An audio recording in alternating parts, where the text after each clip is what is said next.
Happy New Year, Trace. Happy New Year, Joe. Happy 2025, huh? Oh my gosh, where is the time going? I don't know, but I know one thing. I don't want to be recording a brand new episode right now. So I think what we should do to celebrate the new year and enjoy our holiday is open up the Patreon vault. Oh my gosh, yes. So folks, if you subscribe to Patreon, you would have heard this episode 2 years ago. And if you have not, then this is your taster of the kinds of things that you can expect if you subscribe at patreon.com/horrorqueers. Yes, patreon.com/horrorqueers. I'm going to say it again. Patreon.com/horrorqueers. Yeah, so basically I don't know, we're coming up on 355 or something hours over there. But yeah, folks, this is an episode that we did on Sophia Takal's Into the Dark episode.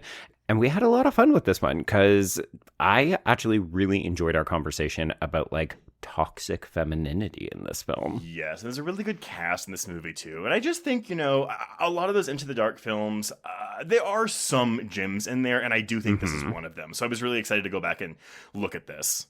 Indeed, yeah. So, folks, hopefully you can check it out. I know the Into the Dark films are not as easy to stream anymore, but yeah, as Trey said, this is a good one. So give it a listen. And, oh yeah, we'll be back next week with a brand new episode, Trace, on Death Proof. Yes. Oh my God. So we were just so excited to cover Planet Terror last year that we just couldn't even wait the full year to cover its companion film.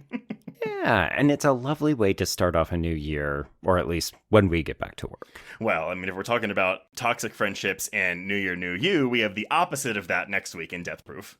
Oh my God, a good for her tale as old as time. If there ever was one. Yeah. But yeah, everyone, so we hope you enjoyed this episode on New Year, New You. And until next week, talk to you then. Bye.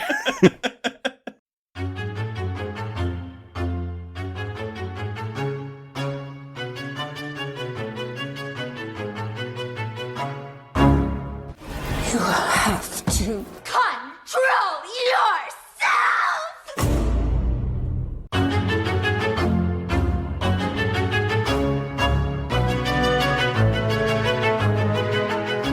And welcome back to Horror Queers. We're talking influencer horror, we're talking very, very vegetables, and we're talking taking turns in Palm Springs. And I'm Joe.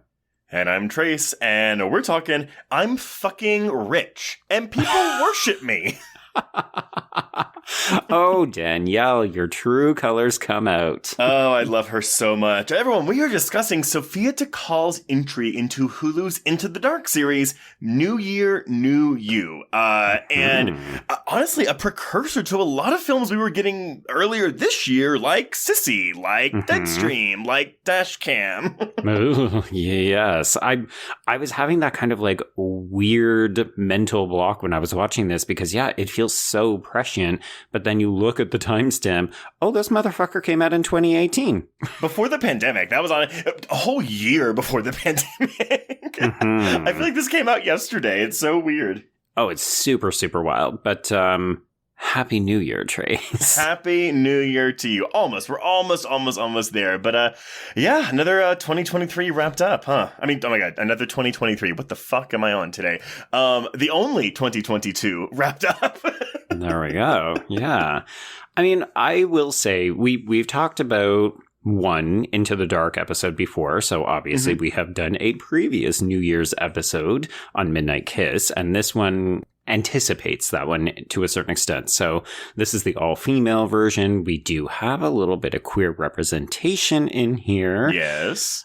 I'm just mostly excited because, I mean, I know you and I have been watching Gossip Girl, the HBO Max remake, and it's been fun to see Sophia Takal show up and do some other things, but I forget how much I like her until I'm seeing her stuff, and then I think, wow, why is this woman not getting more work? Well, that's because she was put in director's jail, I guess, for Black Christmas. Christmas, yeah. We have actually covered a lot of Takal's work. So, I mean, in our very first year here, we covered Always Shine, which was a fantastic little indie film that Takal directed, starring Mackenzie Davis and Caitlin Fitzgerald. And then, yeah, we covered her 2019 Black Christmas. I guess it was the first year of of our Patreon, Joe. Correct. Yes. And, you know, like that film, as we have learned since then, had a bit of a rush production schedule to something that I would say is not very fair. But, but I think Takal took a lot of the flack for that, and not maybe someone whose name rhymes with Haitian schlum. But wow. But yeah, so she's doing a lot of TV now. But yeah, I was shocked to see her pop up on not one, but like several episodes of the new Gossip Girl. Yeah, she's got a great directing style. Like, I think if you're looking at that Black Christmas, which, to be honest, is probably her most famous work and also the one that people like the least, it's still got a really good visual eye to it. And it's well shot. It looks good. The issues are with the story. And of course, yeah, that film had a notoriously troubled production. It was shot very quickly. So, I mean, folks, you can go back and listen to our episode on it if you want to hear us kind of walk through it. But I also even feel like I've kind of come around on it a little bit. Like, it's not the best, but I also don't hate it at all. No, it's like when I play a video game that has a lot of bugs, I'm like, I feel like this isn't completely finished. They maybe should have done like another like whack at this a little bit. Right. That's how I feel about Black Christmas, where it's like I don't hate it either. It is my least favorite of the 3 Black Christmases we have, but Sure. only because it does feel unfinished. Yeah, that is no one's true version of that film. But, you know, then we think of something like this, which is New Year, New You. We're still tied to Blum. This probably got to call the gig, if we're being honest, to Black Christmas. And I think that this is a more successful venture, although there's still a little bit of the wear and tear that I think we even identified in Midnight Kiss, where it feels like since we're being pushed into an anthology format, but also made for TV, you can tell that this is a bit of a short production. Like, they didn't probably shoot this over 20 days. They probably shot this in like 12 to 15. And it's a smaller cast. It's a single location. But the only real issues I have is the transition between the second act and the third act. But yes, all the character stuff is really good. Well, and I think the satire is really working very well here too. Like, again, until we get to the third act, which, what is that phrase we love, Joe, where it's like, oh, it's a really good movie until it devolves into a slasher. And this movie doesn't exactly do that, but it does devolve into more, I want to say, predictable and less interesting horror tropes. Yeah, I oh my God. It was the funniest experience because I had heard that this was a good entry. Like, Into the Dark is a bit hit and miss. Like, some of the entries are really good, some of them not so good. Wait, this was your first time watching this? This was my first time watching this, Oh, yeah. I thought you had watched this before. Oh my God, I wouldn't have sent you those pictures last night. Whoops. Trace was like, here's a spoilery pick, here's a spoilery pick. No, it's fine. Like, I knew the basic premise, so... Okay, got it. But yeah, I mean, when I was watching it, I was like, okay, I heard this was good, and it is really good. Like, the women are really interesting characters, as you said. I think thematically, some of the stuff that it's analyzing, the toxic friendship, the way that women have to present themselves publicly versus privately, and all this other fun stuff, like, really good, meaty, interesting stuff. And then all of a sudden, it just becomes a not great horror film. And I thought, I think I prefer the drama version of this story. Yeah, like, I mean, it's like, I almost would prefer it. I think you said something to this, like this to me offline, where it's like, I kind of wish no one died at all. Or yes. if they did, it was relegated to like the very, very, very end of the movie. Yeah, like, I would still maybe be okay with Danielle kind of getting thrown out the window. Maybe she doesn't die. Maybe she just lands in the pool and has to be taken away by ambulance. But yeah, when we're killing off, spoiler alert, everybody, when we're killing off Chloe and Kayla and also Frankie, who is not a character, but, you know, she's a body count, it feels so fast. And it's not that it's unearned, and it's not that it's unexpected, because I think it is both of those things. Mm-hmm. It just isn't as satisfying. No, I'm in full agreement with you. I mean, like, the drawing factor here for me is the relationship between these girls. Actually, I'm sorry, because we said that it's kind of predicting films like Sissy, Deadstream, Dashcam, but I think the other one that we're forgetting for this year is Bodies, Bodies, Bodies. Oh, God, yes. That is a very apt comparison. Mm-hmm. But, yeah, I like liked watching the relationship between these girls, which I actually find very interesting, given the fact that Takal co-wrote this with a man. Mm-hmm. But Black Christmas, which tackles more, like rape culture and is more critical of the male side of the gender spectrum, was co-written with a woman, April Wolf. Yeah. Yeah. But yeah, I think I'm a bit more disappointed with the third act than you are, if only because this is my third time watching this, so it's the third time I've been disappointed by this ending. You're like, God damn it again. And because I do think the first two acts are really, really, really so good strong. And lay some really interesting and complex groundwork that the third act just doesn't really pay off in a satisfying way. Yeah, before we hopped on mic, you mentioned I would have taken about another 10 minutes of this. And I think that is part of the problem. Like, we are definitely adhering to the Into the Dark model where the movies need to come in at a hot 85 minutes. Please don't make them a minute longer than that. And you can feel that tension and that squeeze, right? Like, there's almost a moment where all of a sudden everything gets really fast. And I appreciate that, yes, the editing literally does speed up as we move into more action-oriented set pieces. But it also feels like, oh, all that rich character work that you like, the way that people were genuinely reacting to things, that's got to go now because we got to stab people and bash heads against counters and stuff. Yeah, it's almost, look, you know me, I am never one to be like, please make this movie longer. You've said it a few times. A few times, but in instances, it's like, you're right though. Like, where we go from like point B to point C, from the beginning of Act 3 to the end of Act 3, it makes sense, but I wish there was just some more in there, specifically with the interactions between these girls before we start entering the cat and mouse phase of the film, because once we enter that part of the film, while it is very fun to watch Carly Chaikin become a murderess and really put her foot down, that's really all the end has for me there. I want more of these girls talking to each other, but I guess you're talking about, well, if they talk to each other, then they're probably not going to kill each other, and I guess maybe that's the problem they were running into.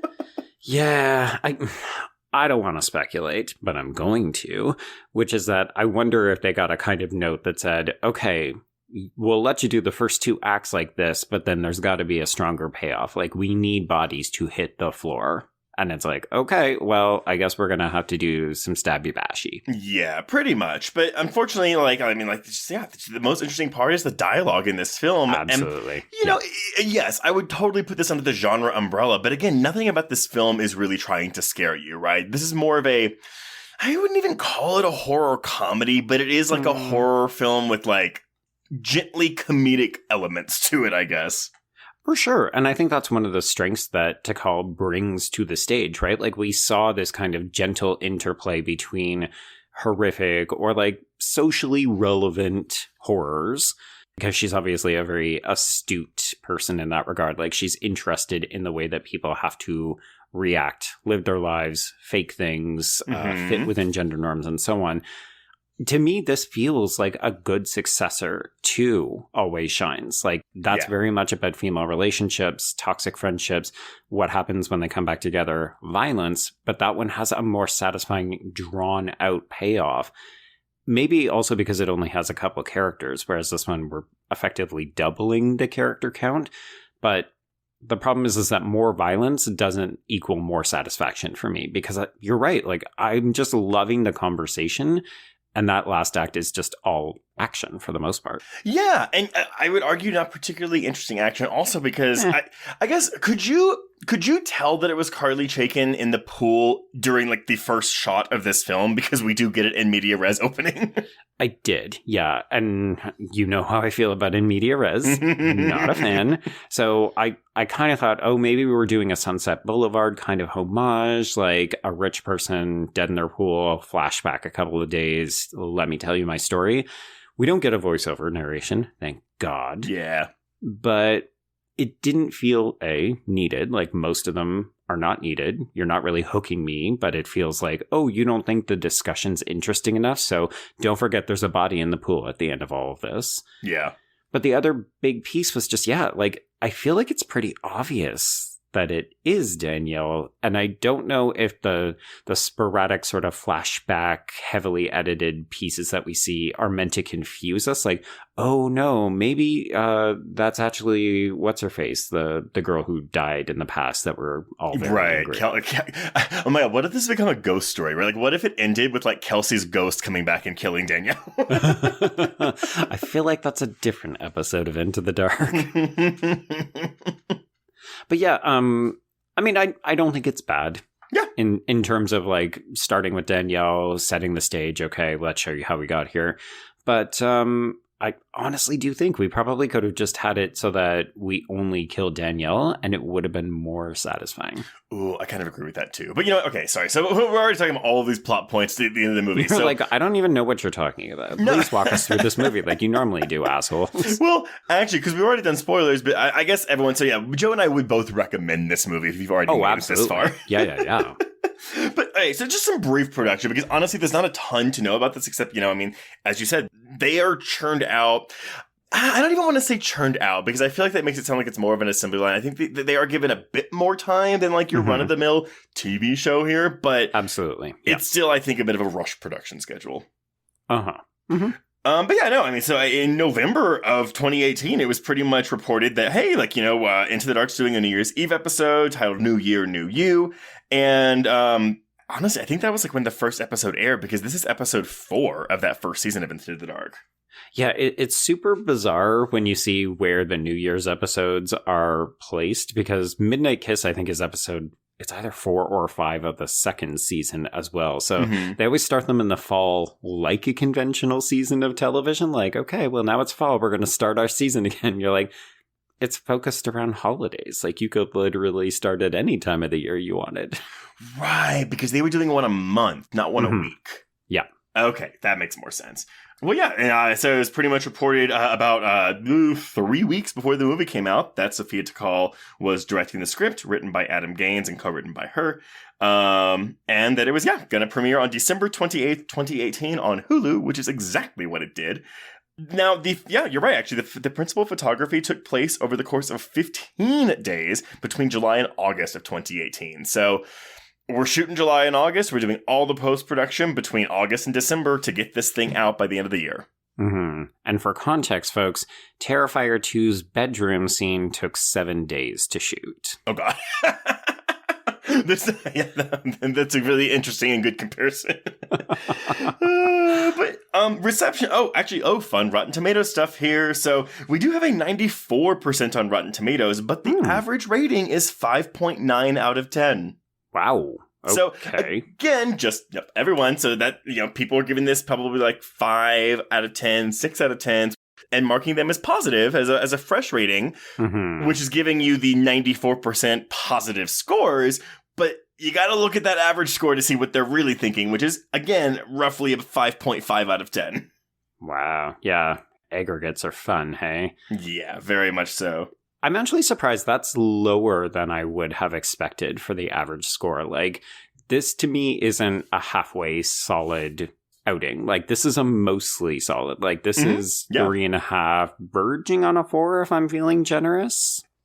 I'm at a 3.5. Okay. I waver between a 3 and a 3.5 for me, but I'm leaning more 3.5 because there's so much goodwill in this film. And I will say, I don't know if I've talked about my I'm going to say issue with Suki Waterhouse before, because I know we discussed her in our episode on Seance, but yes, we did. I have met her in person, actually, and she's a very nice person, but I've never really been blown away by many of her performances, right? Because I find her kind of one note, but I think she's actually really good here, and the coda for this movie is where I'm like, oh, look, please take more roles like that. I want to see you do that. Yeah, we also talked about her a little bit on Assassination Nation. Yes. And I would say of the 3 times we talked about her, I'm never overly impressed. I don't know if it's the characters that she's assigned. Like, Alexis here in this film is obviously a very disturbed, she's traumatized, she's holding on to a lot of regrets, and she's got a lot of simmering rage, but it's not the most energetic or magnetic performance. Like when she gets going, it gets a little bit better, but you're right. I mean, arguably the best part of her performance is that coda, which is saying something. Like she has it. It's just that the roles she often gets saddled with or that she decides to take are pretty muted. Yeah, and she is typically the protagonist. I mean, I think in Assassination Nation, I think she's fine in that. The problem is there's so much going on in that film around her that she doesn't really get a moment to break through and like make an impression. Yeah, like she's very much a supporting character in there. But like Seance, she's the main, and I mean, we have a lot of issues with that film, but she is one of the issues. She's not the worst issue in that film. I mean, that is a movie that is scraping the bottom of the barrel trays. But I will, because I know you have not seen The Bad Batch, but she is the lead in Anna Lily Amirpour's The Bad Batch. And right. I hate that movie.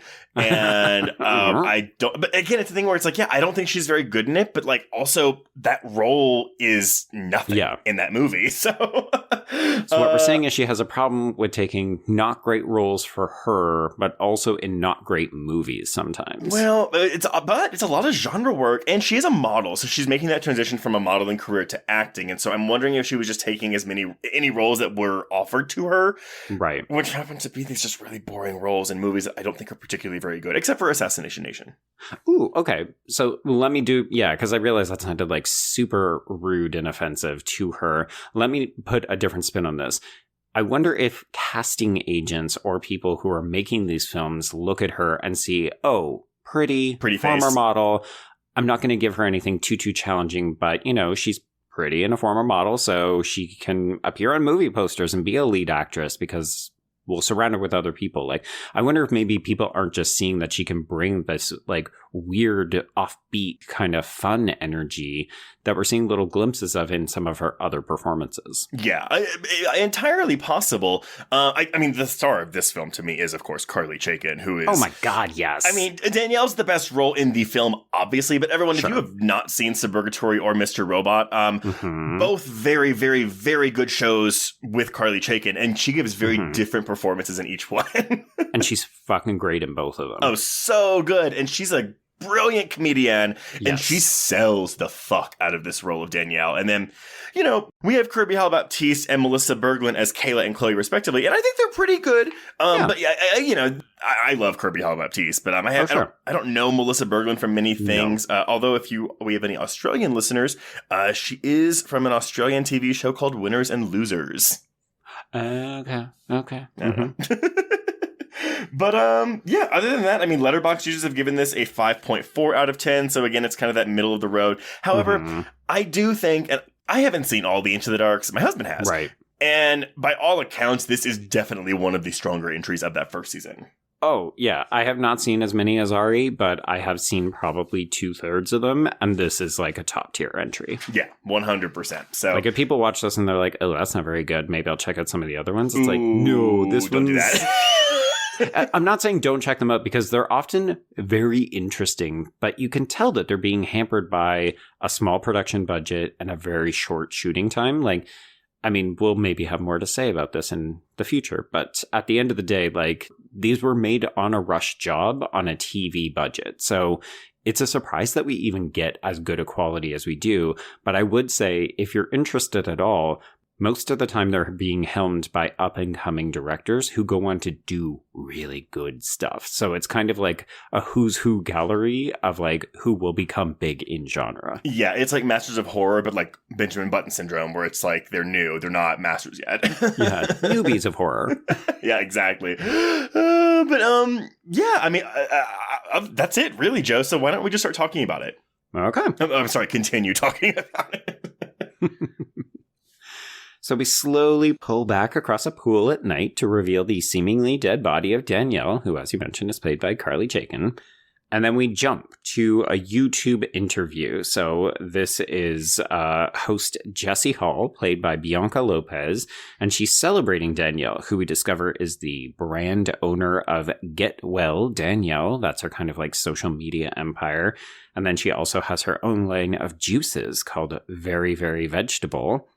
And she will, in the very near future, Danielle will be getting a TV show. And she claims that this is proof of what hashtag manifestation can bring. I love all this. I mean, again, like, Sissy is the biggest comparison I have to this because we're dealing directly with these types of influencers, specifically influencers who are doling out health advice to their subscribers. Oh, yes. But again, I immediately love the aesthetic, the vibe of this, because it is very authentic to this type of video while also playing perfectly as a satire of it. Yes, full agree. Folks, we do also have an episode on Sissy on the Patreon if you want to go and listen to that. But this very much feels like we studied what was happening on YouTube. I mean, I don't know how big TikTok was back in 2018, but like this is nailing that kind of influencer strategy where it's like perky, upbeat people. They maybe want to sell you something, but also they're just talking about living your most authentic life, Trace. But it also, like, I mean, I said it's authentic to like actual like videos like this that we have in real life, but at the same time, it all feels very disingenuous. Yeah, I mean, and I love the transition. Like, we're watching this on our screens. It's filling the entire thing, but then we kind of cut and we realize we're actually watching this on a device. And this is Alexis, played by Suki Waterhouse, and she's babysitting a girl, Carly, played by Maya Clyburn. And, Carly is freaking out because she has like totally bought into this Kool-Aid. She's a young girl who clearly spends a fair amount of time online. She knows exactly who Danielle is. And she is like, oh my God, I love this girl. Like, I can't believe you used to know her. That's so amazing. And you're just like, yeah, there's a bunch of people who fall for this shit. Yeah. And so, I mean, I don't watch a lot of things like this, honestly, but Carly Chaikin studied videos of a woman named Amanda Chantal Bacon, the founder of Moon Juice, in order to do this. Ooh. And now, granted, Miss Bacon is a very successful entrepreneur. She apparently has over $20 million in annual sales for her product Moon Juice and has celebrity fans like Gwyneth Paltrow, Zoe Kravitz, Shailene Woodley. So, but it's very much she's an entrepreneur, a cookbook author, and a wellness influencer. So I don't know if the role was written with this person in mind, but Carly Chaikin definitely tapped into her to get this. I'm sure she's not an actual murderer. Okay. I mean, hopefully not. Who knows? Maybe. I don't know. I don't want to feel like I'm covering my bases, but obviously there's something to be said for people who are entrepreneurs and they're going out and doing that. Like, hello, fuck. We're doing that, right? Like, we encourage people to listen to us and consider our thoughts and adopt their own and so on. But at the end of the day, I think these movies get a lot of mileage out of how fixated we are as a culture on the rise of these types of people and products, right? It's like these people purport to be your best friend. They purport to have your best interest in mind. It's a lot of mental health and just like body wellness and stuff. And everybody wants that, but also they actively want to sell you a part of their $20 million a year empire. Why do you think that's that is becoming more popular nowadays as opposed to something like, I don't know, like exercise videos? What's the alternative to that? Doctors? I think it's an evolution, right? Like, I don't know about you, but I grew up during an age of infomercials. So like late night television ads were all about this kind of stuff. It's just that the only way you could get airtime was to buy it on the cheap late at night or early in the morning or something like that. Nowadays, anybody can get their message out because of social media and various platforms. So I look at people like Justin Bieber, who got discovered simply by playing a guitar in their bedroom and then exploded on YouTube. It's like we're in this age now where because of technology, anybody can become anything, but also it means that everybody wants to sell you stuff in order to go viral, in order to get rich. No, you're right. I guess it's a thing. I mean, because I work in advertising in my day job, and there's a lot of that. Why are you asking me? You already know. Well, no, I know, but so here, like for me, at the risk of being like, well, advertising doesn't work on me, and that's not true. I mean, obviously, if I see something that's advertised to me, and I'm like, oh, I like that. The problem is, I think especially with native advertising, and when I say native, I mean, oh, hey, someone's paying this website to write a blog post about them. And so it looks like editorial, despite the fact that it says sponsored on top. So it's like, oh, no, someone paid for this because they want people who are reading it to buy whatever it's selling. But it's more covert, right? Like, I maybe don't know if I don't look closely enough. Oh, this is actually an ad. Oh, you actually got paid for this. Yes, very much so. And I feel the same way about things like this, where I'm like, yes, I get that it's these people's jobs. And by all means, they have to shell out and promote themselves, blah, blah, blah. But for me, I just see, well, as soon as they say, oh, and try this, I'm like, well, now you're just selling me something. Yeah, so, now you're a salesperson. Exactly. But the problem, I don't do well with salespeople. I think I've said this before. Like, if I'm at a Best Buy and I'm looking for something, I will not talk to someone because I don't want to talk to someone about that. I will figure it out or I will leave. I don't care. But I feel the same way about just this kind of advertising where I'm like, the second that you start doing this, like, it's not real to me. Like, it just is an ad, no matter how much you're trying to make it look like it's like you are my best friend. And so, but that's also why, I mean, you and I have talked about this, why I have trouble doing self-promotion, because I feel weird pushing my own brand, I guess, out there. To an extent, obviously I do it because I like to promote our podcast. But I feel weird because, again, on the other side, where I'm like, I don't like your advertising to me, pushing this shit that you're doing because it's not real. Like, you're getting paid to do this because you want my money. So, I don't know. It feels transactional, right? It doesn't feel like you're having a genuine interaction with somebody. And that's a funny thing to say, considering it's one-sided, right? Like, especially when we're watching things on screens, like, we don't actually know these people, but we feel like we get to know them. And, like you said, we've had people reach out to us and say, the podcast brought me a lot of comfort, a lot of joy. You helped me get through things. I just like listening to you. I organize, when a Wednesday comes, I know I get a new episode. And I think we naturally want to make human connections with other people. And this is one of the ways that there's almost an immediacy to a lot of the online things. And then it's like, ooh, is it hampered or is it augmented when all of a sudden it's like, I'm looking out for you, and also here's something that worked for me. It's a skin cream, it's a hair product, it's a juice. And you're like, I think if you want to be like that person or you feel like you trust them, then you go along with it. Whereas I think you can be cynical like us and say, oh, well, now you're just trying to get me to buy something. Well, and I guess that's why I personally prefer traditional advertising where it is an ad, it is presented as an ad, and that Tell me it's an ad. Yeah. I will make up my own mind. I understand the irony because, again, I work in advertising and I write some of these native sponsor blog posts. I mean, granted, I'm not the one paying for them, but it's just like a thing where it's like, and we have ads on our podcast. But again, those are ads. And if we push something or promote something in the episode, it is natural. It is just our actual opinion. If we are getting paid to say something on the air, which have we ever been paid to do that in an actual episode? Like, I don't think we have, right? Not in an actual episode. Yeah. It's just like that to me, it's like that native advertising. I'm like, ugh, like, I don't know. It feels to me. I don't like it. But nevertheless, I get that people don't care and they really go for shit like this. So by all means. Yeah. It makes total sense to me. And also, just hang on one sec. I'm just going to grab a little glass of really delicious oat milk. It's really helped my lifestyle. It's helped me to be more regular. And no, I'm kidding. I almost wish that I wasn't that I was more naive about it, right? And I could just think that it was just real and not an advertisement that is being presented as, look at how fun and cool I am. But I don't know. I think for me, the line moves when people start to say, you could be like me. Like, there's a moment late in the film where Danielle gets Chloe on her side by saying, I'm on the way up and you could take my spot. And everyone recognizes she's completely being disingenuous. She's lying through her teeth to try to get Chloe to remove the binds, let her loose so that they can kill the others. And I feel like there's a less violent version of that in some of this where, I don't know, I don't fall for it. Like, I don't relate that closely to anybody where if they said, hey, you should do this thing that costs you money because I do it and you could be like me. I'm like, no, I will never be like you because you're an influencer. This is your job. And I guess the thing is this, right? Like, ideally, these people are all pushing things that they would themselves use or they do actually believe in. Like, yeah.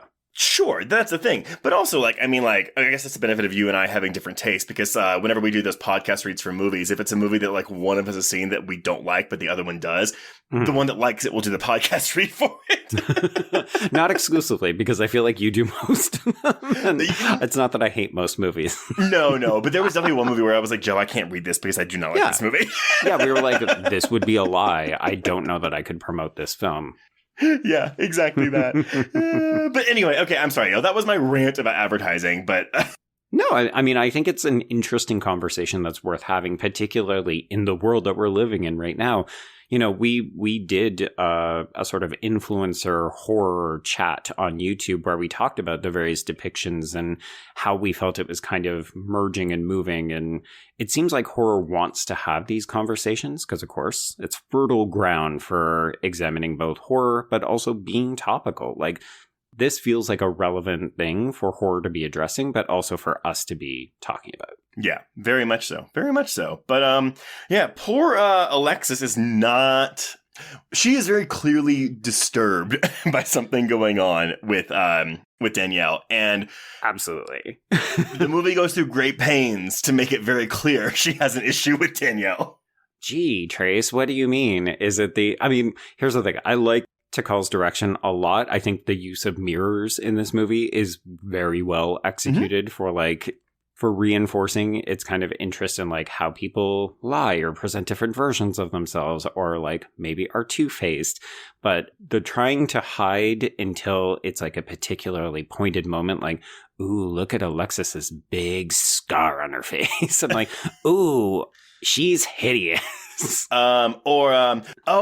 Whenever Danielle is mentioned or seen, the audio muffles and we kind of get like clearly like Alexis having some kind of PTSD episode right now. Yes. And I get it. Yeah. I mean, I don't dislike it. It's very handholdy. Like, it feels like it's guiding us to make sure that we understand. And I think we could probably pull back a little bit from it and trust the audience a little bit more. But at the same time, it's not so overbearing that I was annoyed by it. And again, I actually think that the big surprise in the film, one of the big surprises in the film is more so that it is Kayla and Chloe who were in on it. It's not just Alexis doing this.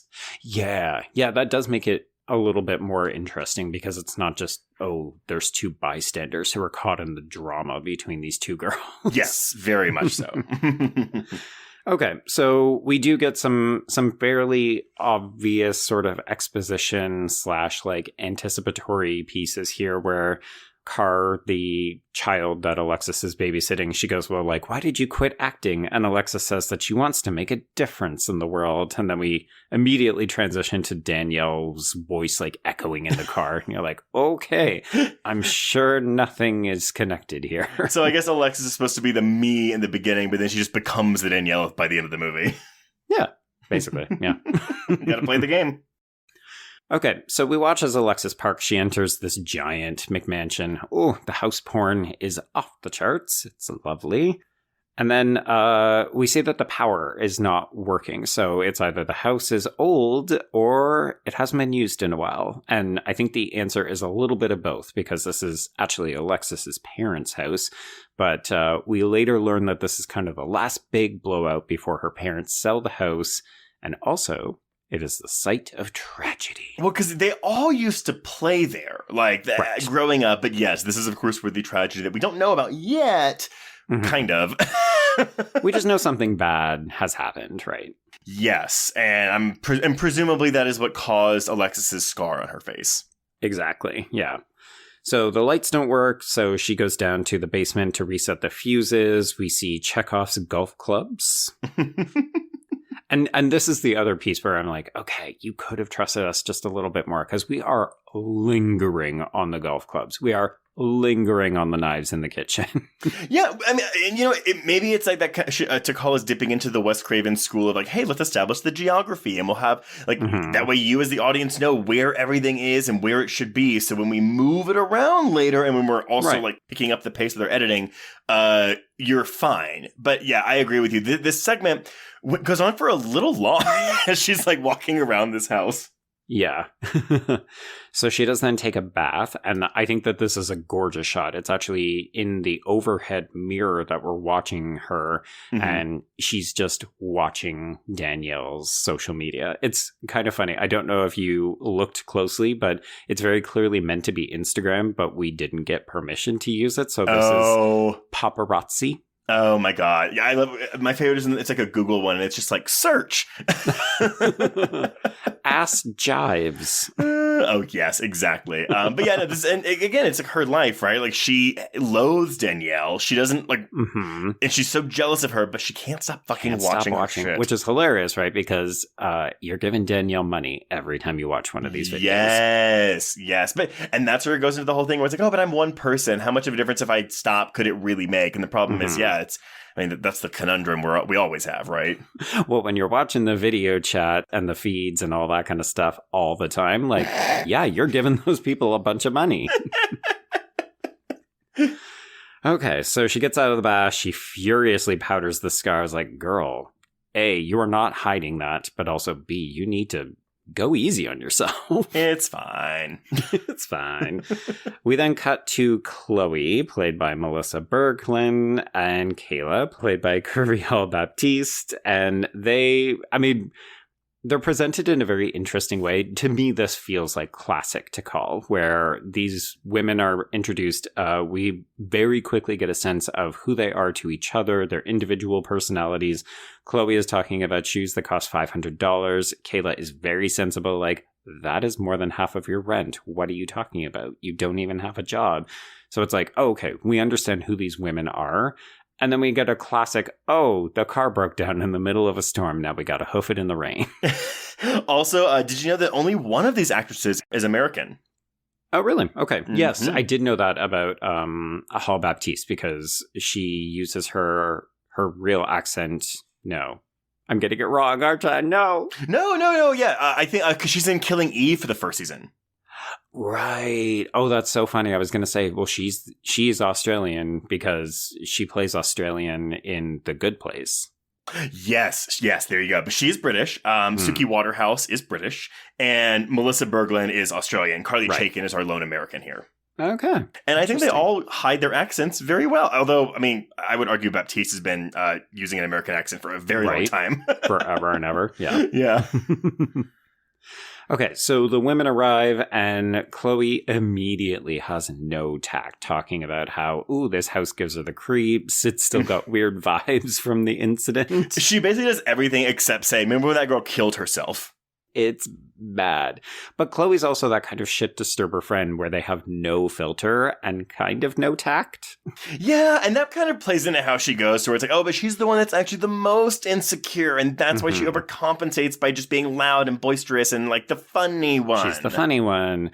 Yeah, I mean, I do want to have a conversation about how fatness and how queerness is presented in this film, because in some ways I do think we're leaning pretty heavy into stereotypes. But I feel like we're also having a kind of complicated discussion about how women interact and can't feel comfortable with each other. Like, I think the film is actually doing a really good job of both playing into expectations, but then also trying to do something more interesting. Yeah, I know. And that's the thing, too, where it's like, oh, like, you know, this is a very fascinating thing where it's like Danielle has, you know, said things to both of these women. One, to make Kirby Hall Baptiste's character not come out for decades. And then she calls Chloe like ugly and fat or something. And it's like, but then that kind of like, it's done after we mentioned that the first time. Yeah, I mean, to me, it really reinforced just how duplicitous Danielle is. Like, Carly Chaikin plays this pretty close to the vest. Like, she's not an ogre, right? Like, she comes in and she's acting very much like her influence herself, where she's chipper, she's helpful, but she also has life hack tips that she wants to share with you about dairy free. Oh, but she's also bragging about her life too. But like doing it like she's humble bragging like to the max. It is yes. But I do feel like this is representative of, you know, like she has now perfected this persona, but you could tell that she was lying and backstabbing and being mean to these girls, but just not to their faces or doing it in a way that they heard about it secondhand. Like she perfected these shady tactics as a teen so that she could excel as an influencer as an adult. And so I do appreciate that both from the screenplay and Chaikin's performance is that for the most part, Chaikin has her guard up the entire fucking time up until the minute before she gets killed. And I'm trying to think if I would have actually liked this more if she had more of an interaction and a conflict or confrontation with the other two girls who die and not just Alexis. Oh, interesting. I hadn't thought about that before because I kind of liked that at the end of the day, it really is like it's Alexis and Danielle who have the biggest issue with one another.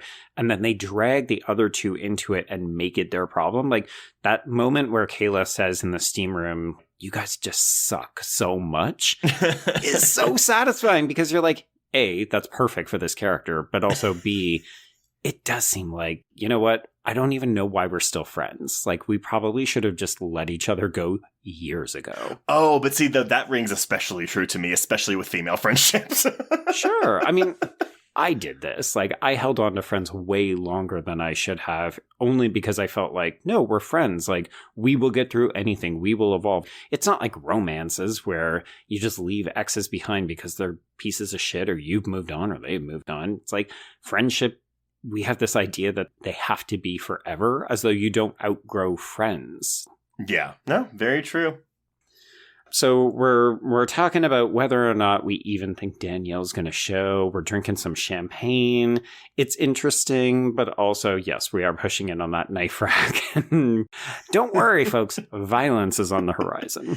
So do we have a reason for why Danielle does show up?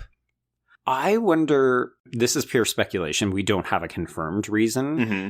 I think that she was just curious as to like, why would you invite me back after all these years? Because my interpretation is that they haven't seen each other for at least 4 years because of the dairy-free conversation where she says, I haven't eaten dairy in 4 years and everyone is surprised. So I'm like, oh, you haven't had a meal in at least 4 years then. See, for me, I just think it's Danielle's narcissistic personality disorder. Like she wants to go show off her life to her friends that are not as wealthy and famous. You know what? That is probably closer to the truth. That seems spot on. Why not both? Why not both? Yes. Raise that little girl up and give her both stand-up tacos as well as lay-down tacos. Okay. So this is when we talk a little bit about Danielle's forthcoming TV show and Alexis. Like there's so many loaded lines in this that I just had to laugh at times. Mm-hmm. When Alexis says, we'll see about that.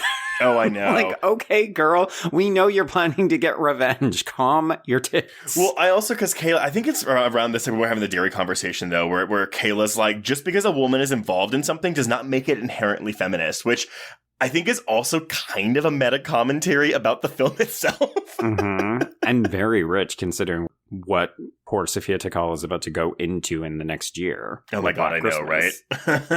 Although I would argue that film is inherently feminist and people, well, they just wanted to shit on it. No, so. It is. It's very much taking down rape culture. Like, whereas this movie, though, is about bad female friendships. Mm-hmm. Yeah. Okay, but Danielle's not here yet. She's not here yet. So we still have to lay some groundwork with exposition where Alexis talks about potentially going back to school, but she has to remind them that she has some pretty serious debt because she had a nervous breakdown.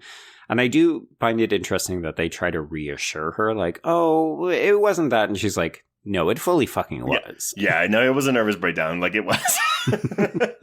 Also, maybe don't tell me what my mental health crisis was, because I'm the one who lived through it. Thanks.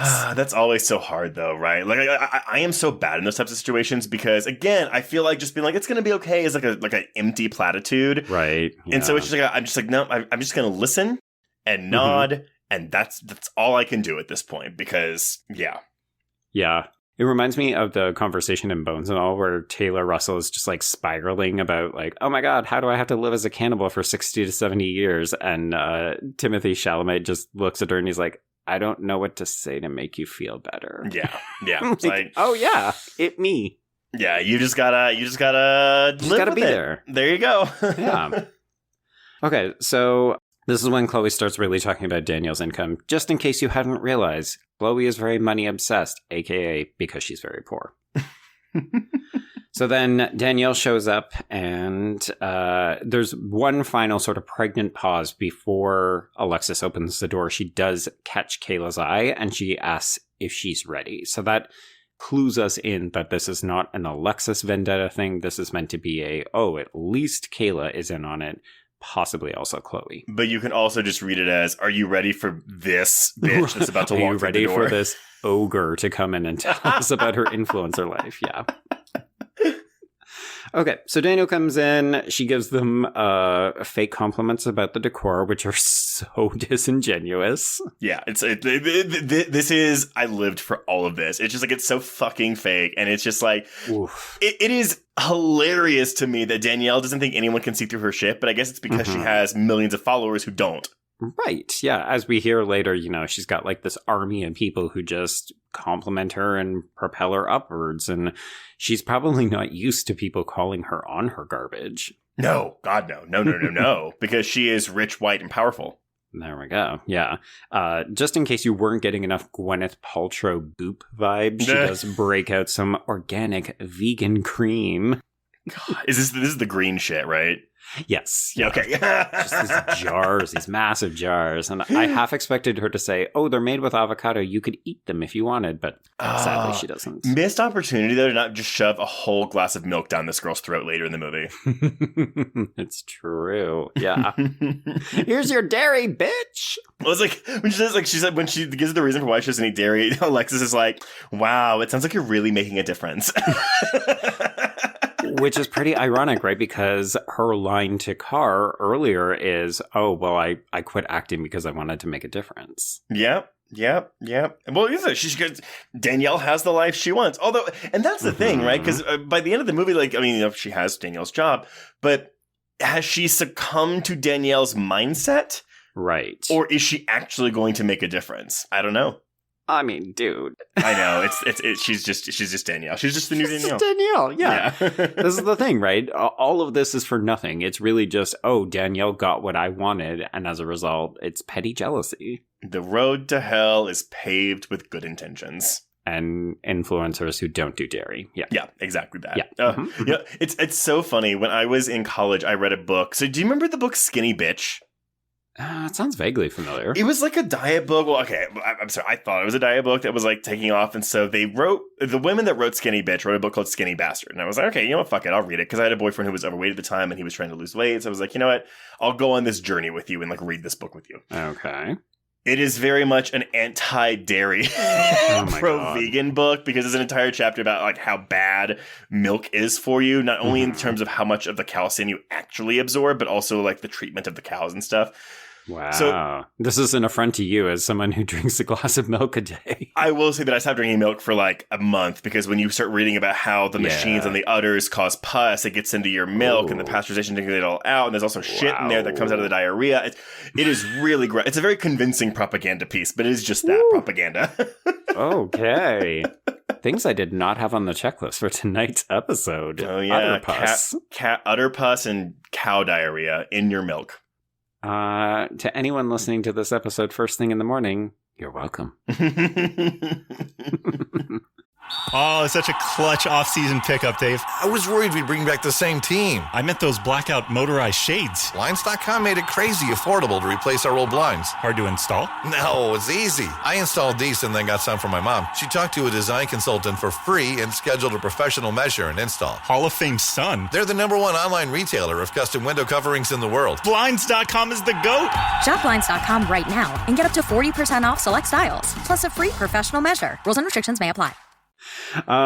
So fun bit of imagery when we get this group photo, which Danielle, of course, insists on being in the middle of. Naturally, Alexis tries to hide her scar with her hair, girl. But we do see the image invert and then it goes negative. And I thought that was a nice little touch. Yes. I what's so funny is if I were this character, I would be trying to like wear that scar like a badge of honor. Because unfortunately, there isn't really any hiding that thing on her face. Although me saying thing on her face is probably why she is maybe more self-conscious about it. Maybe just a little. I mean, it's interesting that they make her an actress because I think it would be a challenge. I mean, I'm thinking back to the conversations that we had about Pascal Laugier incident in a ghost land. Oh, yeah. Oh, God. Yes. I can't imagine it's easy to have any kind of disfigurement or even like slight imperfection when you're working in image-obsessed Hollywood. But I think it's another commentary by the film saying that, you know, it's a scar, right? Like I look at it, it's a relatively large scar, but Suki Waterhouse is still very pretty. A very good-looking girl. Like Alexis is a very attractive girl, but she's let it consume her. And I think a lot of the movie is saying, you know what? If Alexis could have found a way, get therapy, get better friends, get someone who supports you, don't get stuck obsessing about what happened to you. You could have had a rich, full life. Yeah, but unfortunately, she is just as bad as Danielle because she has stewed in her resentment and jealousy for years. Oh boy, has she ever, to the point that she's concocted an elaborate New Year's plan for revenge. It's not really that elaborate. They're just going to tie her up. No. I actually don't think the plan is that bad. Like, it could have gone well. I just can't believe that she thought Danielle would ever confess. Yeah, honestly, yes. I can't believe she let Danielle go on as long as she did during that quote-unquote apology scene. There would have been slappings of the face with my victim. I would have been like, what are you doing? We didn't say that. That's not what you're doing right now. At that point, I just be like, you know what, fuck it, I'm going to kill you. Like, you're not going to do this. Like, I'm not, you're right. You will not give me what I want. So unfortunately, now I just have to kill you because that's the only way I'm going to get even close to what I want, which is to see you ruined. But then she'll die a martyr. Fair. Yeah. So we do the dairy-free speech, and then Alexis is so upset she inadvertently cuts herself while she's preparing the salad, and then she goes into the bathroom and fully punches a mirror. But I will say, I really appreciated that she wrapped her hand with a towel because she has enough knowledge, like enough self-awareness to realize I don't want to hurt myself. I'm just really fucking frustrated. Oh, yeah. But then, of course, we have that nice, like long take of just like her face, her reflection in the mirror over the crack. So it's like, oop, fractured psyche. Oh, this movie loves a mirror. Okay, so before they eat dinner, Danielle proposes that they celebrate their proudest accomplishment of the year. And this is full narcissism because you can tell... She's waiting. She's waiting. She should have gone first, but instead she's like, I'm going to let these girls talk about their petty victories. So, you know, Kayla talks about the genuinely heartwarming thing about like, I was working with this autistic deaf child and she made all this progress. And you're like, Kayla, you are too good for this movie. You need to leave immediately. But then Danielle's like, oh my God, Kayla, that is so good. So sweet. You're just like, she's so fake. And then Chloe talks about how she's proud that she didn't die by suicide because she doesn't have a lot going on. And this is very much the fat girl trying to be funny because there's a lot that she doesn't like about herself. And I do wish that the film had have unpacked this a little bit more.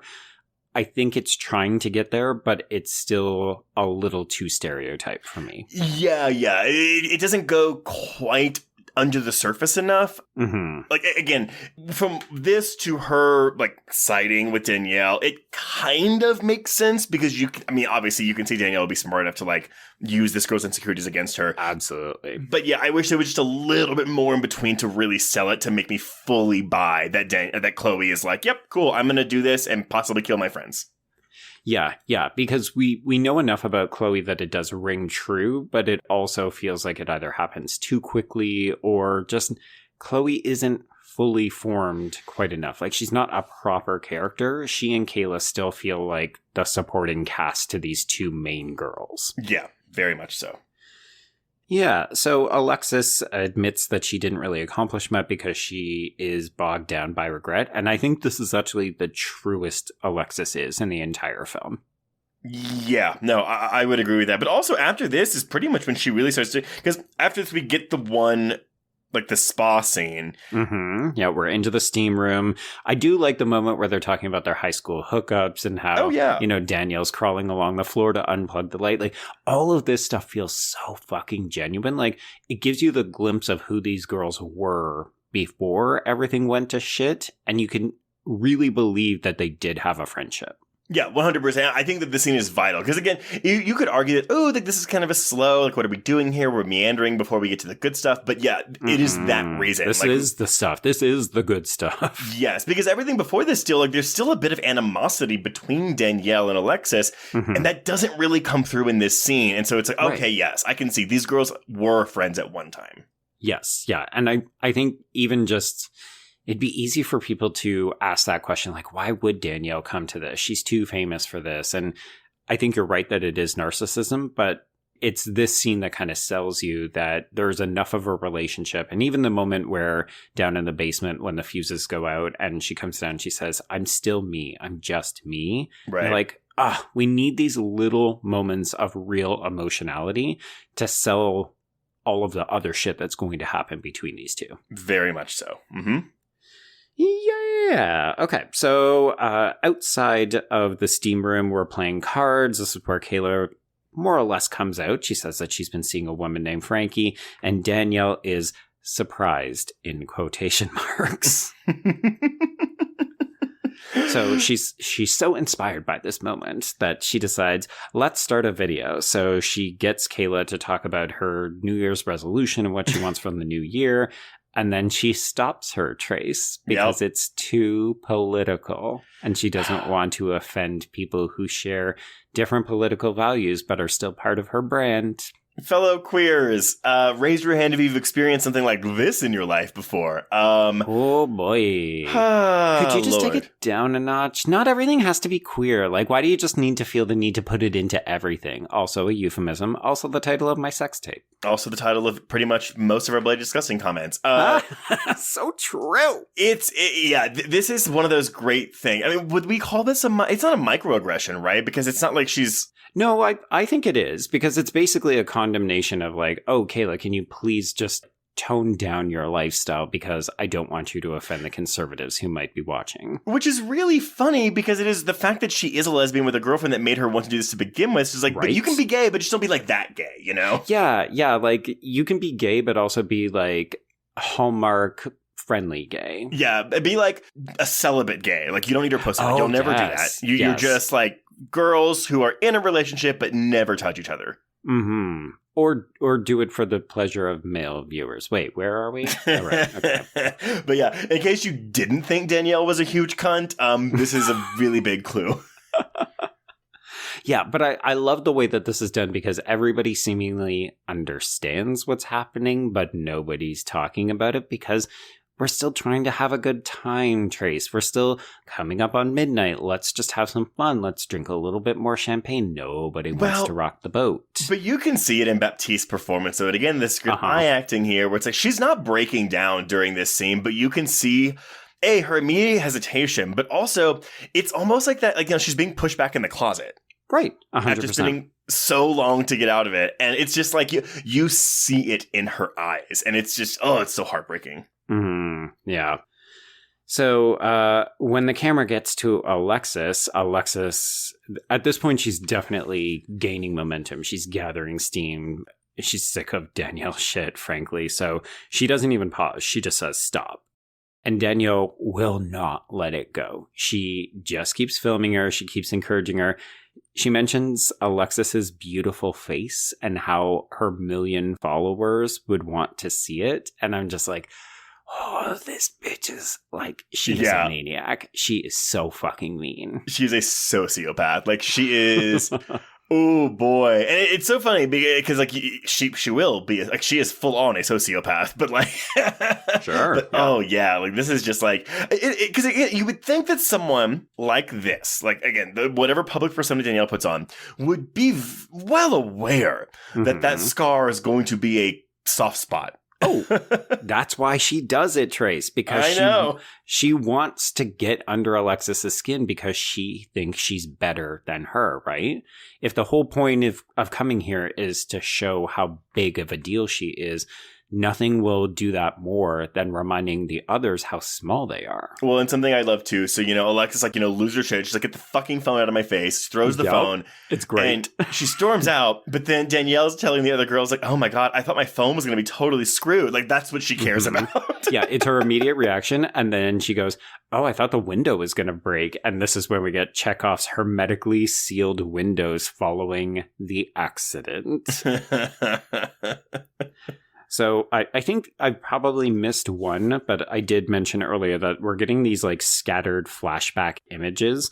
And it's at this point where we very clearly see the image of a girl who we will later come to know as Kelsey, played by Isabella Acris. And she goes smashing through a window. Yep. So are we to believe that, like, did Alexis try to, like, grab her and then her face fell on a shard of window? Yeah, I mean, I'll confess, when I was going through this, I wasn't entirely clear about what happens in, like, the minute detail. Mm-hmm. All I took away from it is that at one point, Kelsey inadvertently slashed her, or Alexis went into a window, but then it's Kelsey who, like, flies through and dies. Yeah, I don't know. I fully believe. I mean, I feel like Danielle would have, like, just pushed her, but I don't know. Well, whatever. But I guess that's not really the point, right? Like, Danielle is a horrible person no matter what. She's a horrible person no matter what, but I definitely think that the violence was all psychological, because this is when I always go back to Mean Girls, which is like, there's different rules for girl fighting, right? It's not often physical brawls like what you'd see in boys. Yes, this is very gender stereotype, but more often than not, teenage girls in particular will use psychological warfare, right? So it is bullying, it's issues with prettiness, cleanliness, popularity, whether or not you're sexually desirable, or if your body hasn't changed or something like that. Yeah. So I can totally see Daniel doing all of the button pushing to the point where Kelsey just, jumps out the window. Yeah. I mean, at the end of the day, nevertheless, like this girl died, be it by accidental suicide, intentional suicide, or murder. Because of Danielle. Yeah, because of Danielle.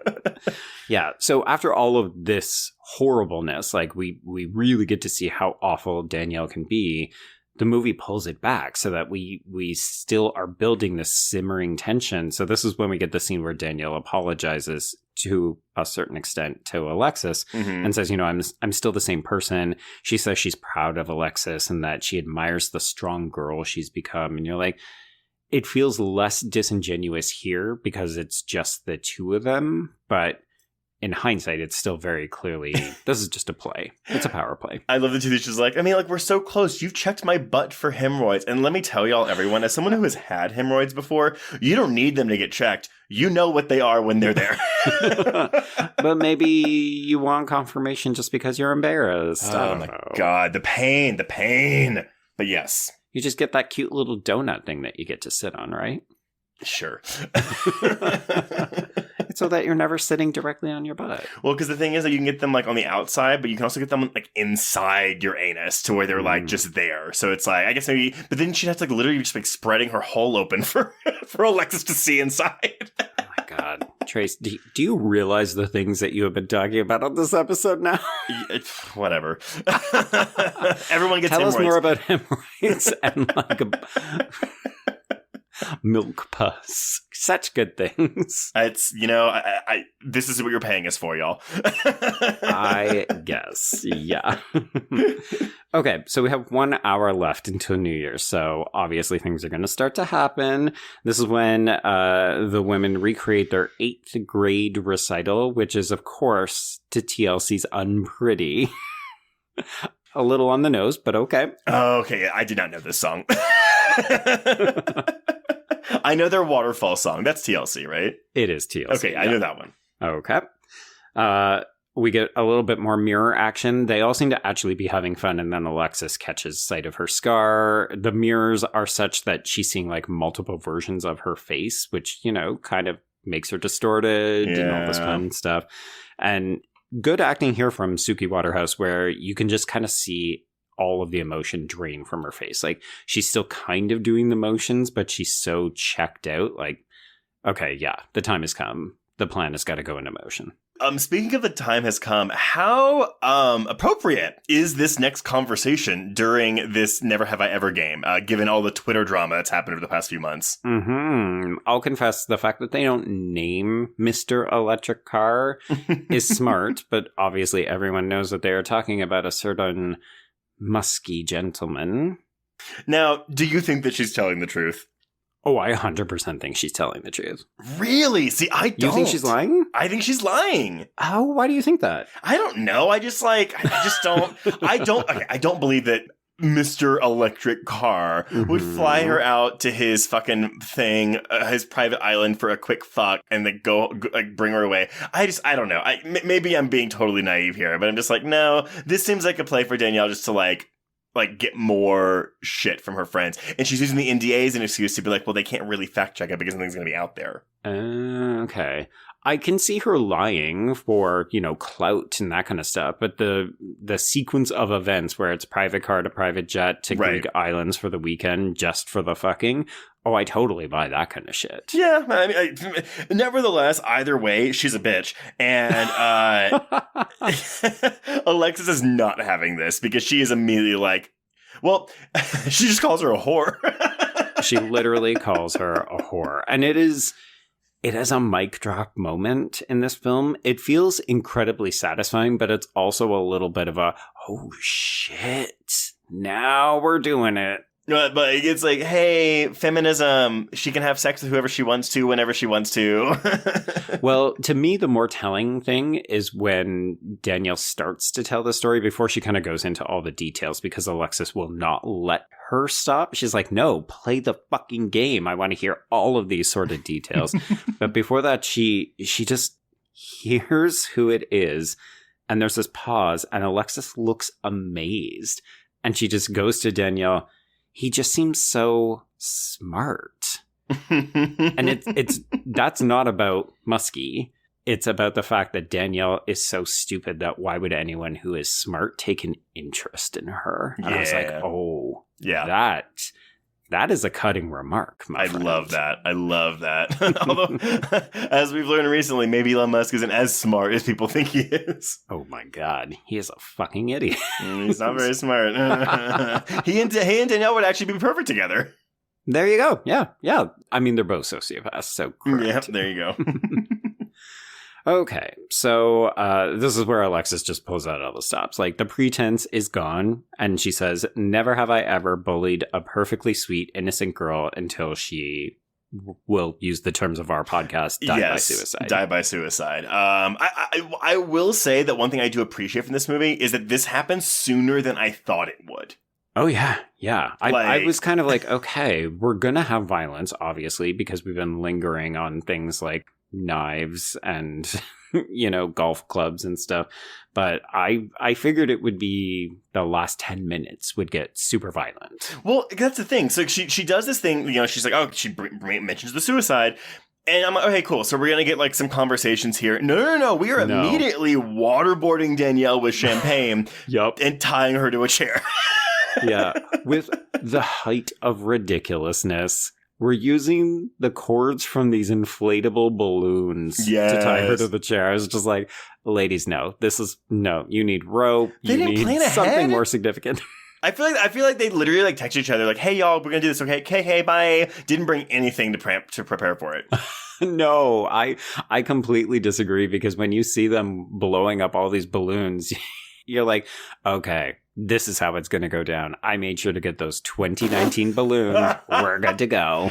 We have to make sure we blow them all up so he doesn't suspect anything, though. Okay. Yes.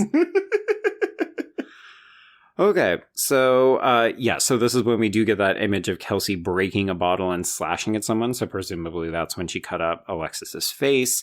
And then we're coming back to the present times as Kayla is filming Danielle. So we're seeing the filmed footage on the phone. And it's a little bit of like It Follows-y kind of action where because they're all in their pajamas. So Danielle is wet. She looks upset, confused, and also she's in a nightgown. So basically, Alexis monologues. When they heard about her TV show, they knew they had to show the world who she really is. This goes on for much longer, but it's basically like, you're a terrible person. You did this to Chloe. You did this to Kayla. And then now we're going to make sure that all of your army of followers know exactly who you are. Yeah, I love it's a new year and this is the new me. But yeah, she called Chloe fat all the time and Chloe was bulimic for 2 years. She called Kayla an ugly lesbian. And yeah, she just tortured Kelsey. Right. We don't go into what exactly she did to torture her, but you can put it together probably. Mm-hmm. Do you find it interesting that Alexis doesn't seem to have a personal connection to any of the bullying? Because I very much read this as, oh, you're complicit in all of this. You were the right-hand woman doing this with Danielle. That is what I got too. And so her scar is her punishment for that. And I guess she thinks that makes her as yeah, she's been slighted just as much. Just as bad as Kayla being called an ugly lesbian and Chloe being called fat while she's bulimic. Yeah, it's the same thing. Yeah. I mean, it's interesting because I didn't know what was going to happen with Alexis. It seemed relatively obvious that Daniel was going to get some kind of comeuppance. I didn't know if it was going to be death or if she would just be injured or she would be humiliated. But it seemed likely that Alexis would come out on top. It never occurred to me that she would just become the new Danielle. It feels very, I think a lot of things about this film are a little obvious. You can anticipate a lot of what's going to happen, but that feels like something that, even if it is obvious, is very satisfying. I think that's something smart the screenplay does, because you are rooting for Alexis for most of this movie. And what that coda does is it leaves you with, oh shit, I've been rooting for the next Danielle. She is just as bad as Danielle. She just hasn't had the opportunities, the privileged opportunities to do the things Danielle has done yet. And now she will, and we wanted her to get there. Yeah. Oops, I've been rooting for Alexis the whole time. Oops, I really like Alexis. I want to be like Alexis. Oops, suddenly I'm making pepper spray at home in my house. The only, as far as we know, legitimately good one in this movie is Kayla. Yeah, I get the impression that Chloe just was kind of led astray, but she has... she's a little money obsessed, but hey, who isn't? So... Oh no, she for sure was all of those things. But outside, she didn't turn against her other friends. No, I mean, I think if you're willing to stab someone the first time you meet them, you're probably not the best person. But I do think that Chloe is easily manipulated. Oh, 100%. But we could also say, oh, well, how did Alexis get Chloe and Kayla to do all of this? Probably by manipulating them. Okay. So Danielle acquiesces to all of this. She's like, fine, you want a confession? I will give it to you. And her confession consists of her saying she was complicit in Kelsey's death because she didn't do anything to stop her classmates. Which, it's so funny, because I feel like this is like a 2-minute monologue that she just, it's so long. She's pulling out the crocodile tears. It's so fake. To where I think halfway through I was like, oh my god, she's going to pull the whole bystander effect thing. It's exactly what she does. I cannot believe that Alexis lets this goes on as long as it does. Because, no. Bitch, confess. Yeah, the weirdest thing is that she gets upset and she just kind of stomps off. I fully thought we were going to start to get some violence here. I thought she was going to smack her. I thought she was going to try to torture her or something. Okay, but here's the thing, though. I agree with you, but this thing... It's more satisfying. She smears the face cream all over her face. She puts lipstick on her. She cuts her hair. She looks like the Joker. It is so funny. And I mean, again, I always think about the continuity people who were like, okay, we got to make sure this gunk looks the same on Carly Shaken's face for all these shots, so we're getting all this in a day. Yeah, because she has her face like this for probably the next 10 to 15 minutes. And it's gross. This stuff looks disgusting. No, this is just face cream. It's green and goopy. Blech. I'm sorry. I'm also not a fan of lotions. I hate putting sunscreen on. I know they're really good for you. I know they are. I hate putting creams on my body. Title of your sex tape. I know. I wasn't even...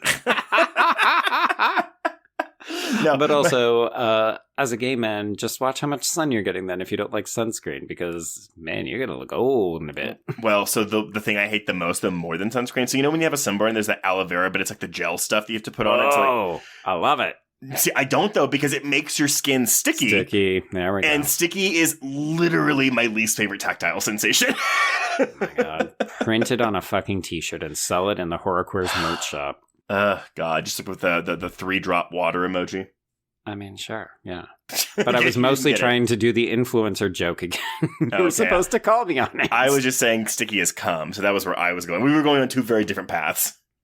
We've done the sticky as cum joke. Like, it's year 4, baby. I know. Get fresh material. Come on. So, yeah, she puts all the shit in her face and just and Danielle is not backing down. She is still playing the innocent card. Yeah, but the person who is not having it is Kayla. So Kayla ends up leaving, and Alexis goes after her, and this is where we split our narrative for a little bit. And arguably, it's where things start to go badly for everyone. Yes. Yeah, because I don't even think Kayla talks to Chloe again until Kayla's death. Yep. Yeah. Yeah, so Danielle apologizes to Chloe, and Kayla video chats with her girlfriend, who more or less is trying to get her to leave, but Kayla feels like, no, it'll be okay. It's just a little while longer. It'll be fine. You're like, no, Kayla, leave. Yeah, exactly. Like, please get out. You're going to die first. You're so going to die first. Meanwhile, Danielle is explaining to Chloe that, yes, hey, a confession would absolutely ruin my career. I do love the fact that she says it could harm a lot of other women's lives who rely on her for hope and inspiration. Gross. Think of what you would deprive other people of. The power of my brilliance, Chloe. So she does this stupid thing where she's like, hey, I'm getting my own TV show. You can be my replacement, blah, blah, blah. Mm-hmm. But I love this. So Chloe's like, you better not be fucking with me. And she goes, why would I be fucking with you? And I'm like, bitch. You're fucking tied to a chair. You're literally tied to a chair. Yeah. It's frustrating that Chloe doesn't see through it. But, I feel like... She's desperate. Well, she is totally desperate. And we've heard her talking about money and how much she aspires to be like Danielle, right? She literally guesstimates her net worth for the year. But then also there is that very telling moment where, Alexis tells Kayla that Danielle has managed to make this empire by playing on people's insecurities. Like, Danielle has been doing recon on all of their weaknesses and figured out, Chloe is the easiest one to turn. Yep. 100%. 100%. So, meanwhile, Alexis is trying to do her own warfare tactics with Kayla to try to get her back on side. But it's already too late because, of course, Danielle and Chloe have basically come up with this plan. Okay, we're just going to kill them because they can't be trusted not to spread rumors. Well, and so Alexis runs in with this mirror shard. She's going to give Danielle the same scar. And then she does the thing where she's like pretending to be tied up, even though she's not tied up anymore. And also kind of like, why don't you just fucking get up and run away? I guess because she has to kill them because that's what she wants to do. Yeah, because at this point, it's gone too far.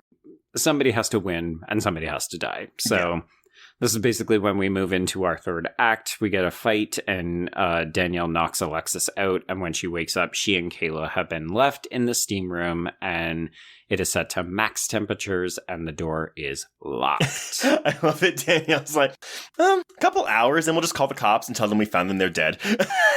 And Chloe's like, wait, what? What are we talking about? No, and this is when the thing is like, so during all this, because Danielle's using Chloe's insecurities to kind of get her on her side. And she starts using her influencer wellness lingo, which is remember, you have utter power over everything. And this is where I was, these are the parts of the third act where I'm like, this works. And the satire is coming through bright and clear. It's a little on the nose, but you know what? It's fine. It still funny. Mm-hmm. I kind of wish we had more of this kind of stuff. Yeah, because we really do lose a lot of the funny stuff until Danielle goes full sociopath off the rocker in her final confrontation with Alexis, right? Yeah. I almost wanted to see Danielle play Puppet Master a little bit more, just because I think it's entertaining.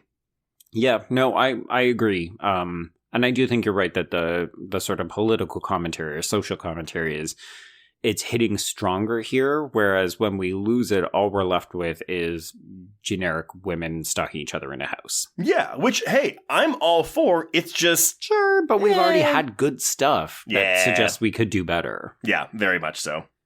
Yeah. Okay. So eventually Kayla discovers a champagne bottle. They manage to break out of the steam room. We're now basically splitting our time between the two groups. I will appreciate, I don't know if we've already passed it. I lost all semblance of my notes, but there's a moment where we do a full-on wipe between the girls, and I was like, my God, I love a wipe as a transition. Yeah, we don't get enough wipes anymore, right? I feel like those are so like it's just Star Wars movies. Oh my God, I was gonna say it's like Star Wars. It's because it's the only films that actively use it as a storytelling device. Well, unless we're going for like a vintage like aesthetic, right? Like we're homaging films of the 70s or the 80s, and it's like, okay, and this film isn't doing that, so I appreciate that. Yeah. Yeah, if you're basically making jerk-off motions to De Palma's films, then yes, you're using a wipe. I know. I think, what are the film school techniques that like people just use? How many times have we talked about split diopter shots, right? But yes, yes.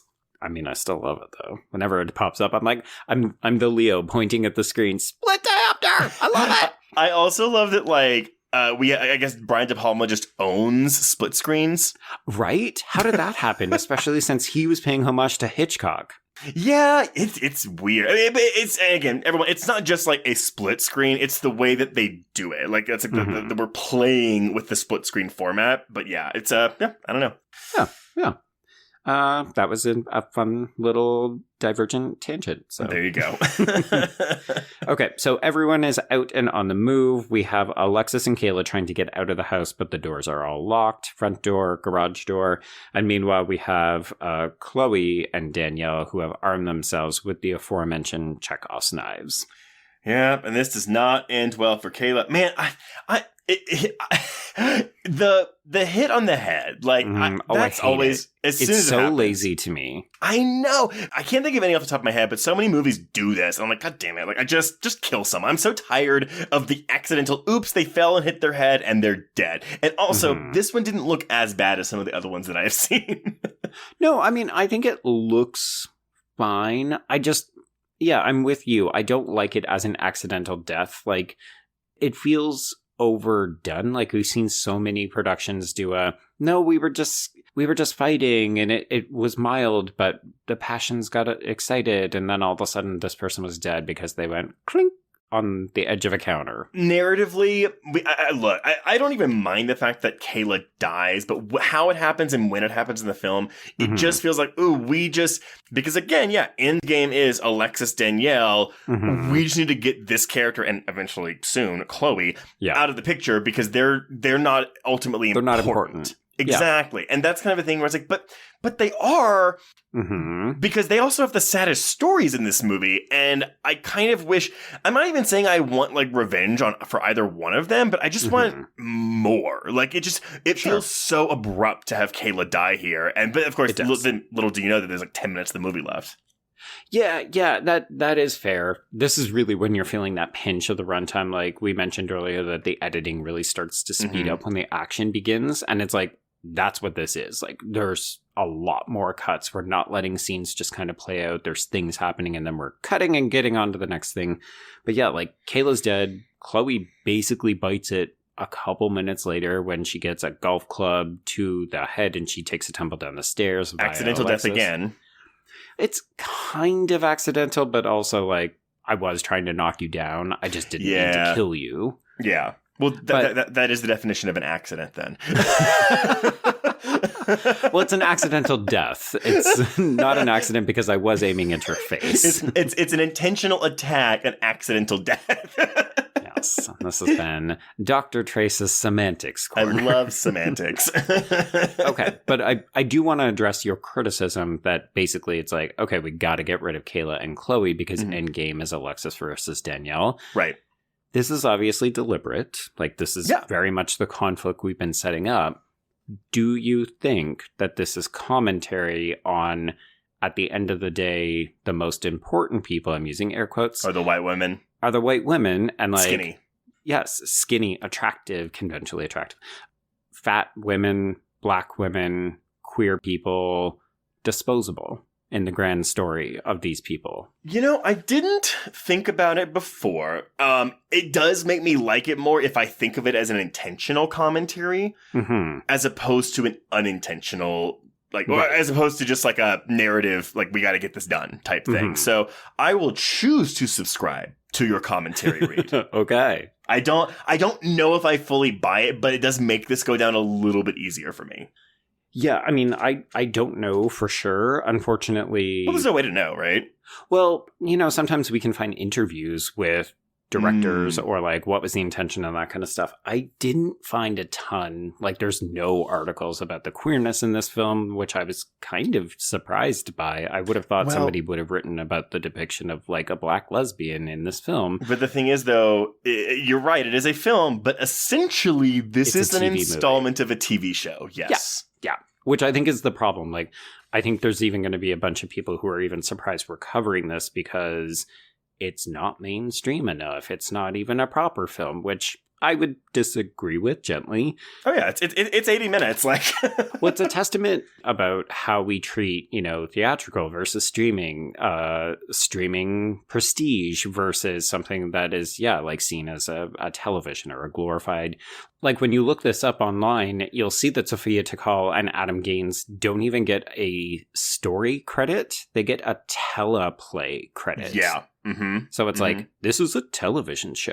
Well, so actually, Adam Gaines gets the story credit. Oh, does he? But you mean like versus like screenplay by, because it's a teleplay and then a screenplay. Yes. Yeah.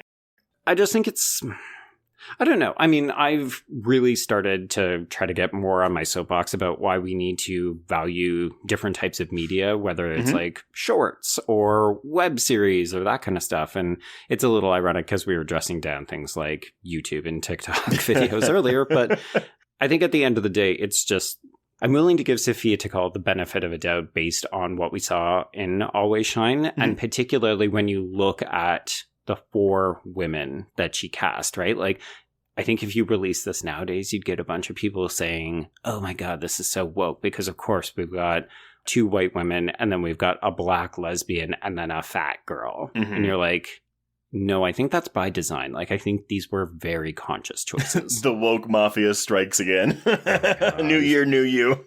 New year. Let's stop using woke like it's an insult because it's just a sign that you're trying to like be more accurately representative of the world that we live around. That's never going to happen. It's not a political statement, though. I know. The whole thing with wokeness. It's been appropriated by the right, and it's no, bullshit. I know. It's literally a thing where it's like, oh, you see one person of color in a movie, and the conservatives are like, oh my God, go woke, go broke, and I'm like, are you fucking like? There's no such thing as a black elf. Like, or you could go fuck yourself. I'm just waiting for when Wicked comes out, because like, Oh my God. we see this stuff like with is it Haley Bailey? Halle Bailey? What the Little Mermaid girl? Oh, Halle Berry. Yeah. No, Halle Bailey. Halle Bailey. There you go. And Little Mermaid. And, people are like, it's a fucking mermaid. Like, what? But, because in case y'all don't know, in the Wicked movie that's coming out next December, I'm sorry, in 2 Decembers, we have a black woman playing the Wicked Witch of the West. And God damn it, do I think we're going to get conservatives that are like, Of course. well, you can't have a black woman play a green witch?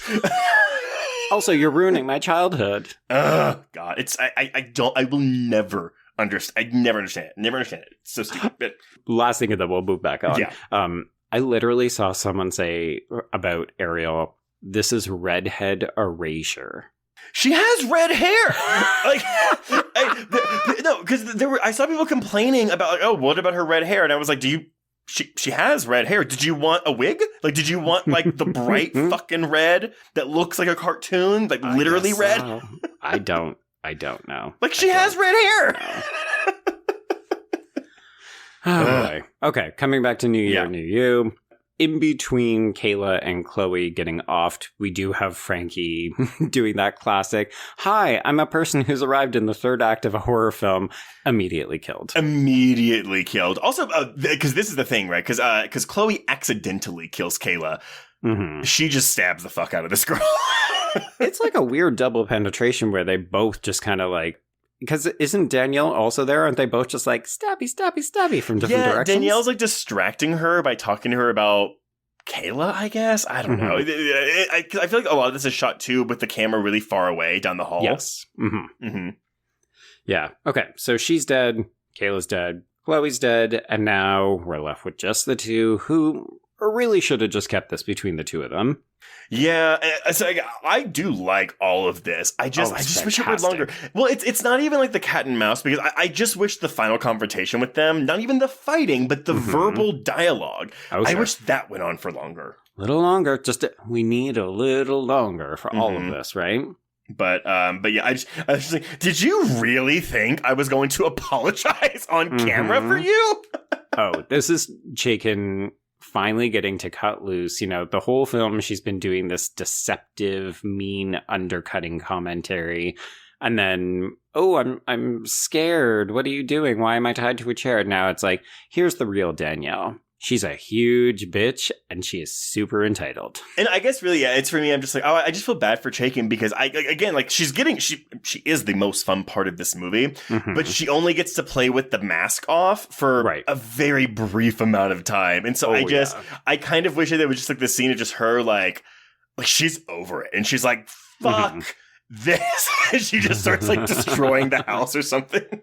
Yeah, I mean, maybe it's just because we've seen too many Scream films and like they really get to cut loose for like a 10-minute monologue. This movie could have let Danielle just go off and it would have been very entertaining, but it's not the movie we get. No. So yeah, I mean, like everything comes out, everything about Danielle that we thought is true, and then out the window she goes. Yeah, I do like the fact that we get a bit of a fake out where we see Danielle get the upper hand and she smashes Alexis into the window and we see it crack and we think, oh, maybe she's the one in the pool. I never thought that. But you realize, that's actually how we're going to get out of these hermetically sealed windows, is that we need one person to first crack it and then the second person can go through. Yeah. Yeah. So yeah. Danielle's in the pool. Dead. She did. And then the dawn is slowly arising as Alexis wipes away these tears. And you start to see this little sly smile creep around the edges. And she's almost okay with the scar at this point. Like, compared to the other scenes that we've seen her looking at herself in the mirror, like, this is a dramatic transformation. So we dissolve to the pool water rippling and we start to get the credits. And then we're back on Jesse Hall's show. And this is the part that I think if you don't want to be generous to this film as a queer viewer, Alexis blaming Frankie. Oh, yeah. Like, she was a crazy lesbian who showed up and killed a bunch of people when her girlfriend broke up with her. I was like, whoa, Alexis, you just earned your villain spot. But that ties into I think that is more so the film's commentary than I do about like, we're dispatching the black lesbian and the fat white girl early on in the film. But it does tie in together. Honestly, because again, this is so stupid. This is so silly. And I love how there's, I don't want to get gruesome here, but I heard tell us all the details. You were there with Danielle, and she tells her about it, and she goes, okay, and they take like a beat, but I'm here to tell you about the one thing you always need in your purse, and that's pepper spray. Oh my god. And the level of artificiality is off the charts. Like, I love it. The transition between, I'm so sad for my dead friend, who I, of course, secretly hated and have now taken her spot. But it's like, I'm so sad for my dead friend.